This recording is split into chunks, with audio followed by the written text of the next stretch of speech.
আপনি জি। কত করে কিনেছেন? আমি 45 টাকা করে কিনেছি। 45 টাকা করে আলু কিনেছেন। জি। আপনি কি বিক্রি করবেন না নিজে খাবেন? হ্যাঁ, আমি বিক্রি করবো বাজারে। কোন এলাকায় আপনি? আপনার হচ্ছে নরসিংদী মনোহরদী। মনোহরদী। জি। কত করে বিক্রি করবেন আপনি বলেন তো? আমি 50 টাকা করে বিক্রি করে দেবো। 50 টাকা, তাহলে কেজি প্রতি 5 টাকা করে লাভ জি। থাকবে। না না, এখন ভাড়া আছে আমাদের। ভাড়া আছে। এটার পরে মনে করেন বড় জোর কেজিতে 2 টাকা বা 3 টাকা ভাড়া পড়বে। আরো মাল নিচ্ছি, হ্যাঁ। শুধু তো আলুর দর পড়তে পড়বে না। শুধু আলুই নেননি, আরো কিছু নিয়েছেন। হ্যাঁ, আলুর সাথে আরো অনেক কিছু নিচ্ছি। আপনি ট্রাক ভর্তি করে নিয়ে যাবেন। জি, আমি পিক আপ ভর্তি করে নিয়ে যাবো। কেজিতে হয়তো বা 2 টাকা বা 1 টাকা পড়বে। হ্যাঁ। আমি যদি 3 টাকা লাভে বেশি বা 4 টাকা তাহলে অনেক লাভে লাভ। আমার সমস্যা নাই। অনেক লাভ। হ্যাঁ, আমার গ্রামের মানুষে খাইলো। হ্যাঁ, এই যে অনেকে আছে যে 60 টাকা 65 টাকা প্রশ্নই আসে না। ব্যবসার মধ্যে একটা মানুষ সেবা আছে, আমি এতটুকু বলছি। রাইট। আপনার নাম কি? আমার নাম মোহাম্মদ একবার চৌধুরী।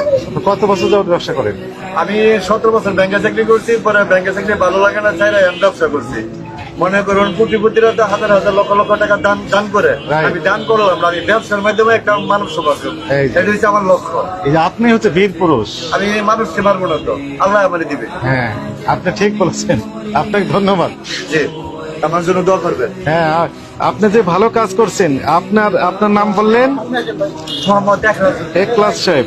আপনি যে উদাহরণ সৃষ্টি করতেছেন, এইরকম যারা আছেন ব্যবসায়ী, তারাও তো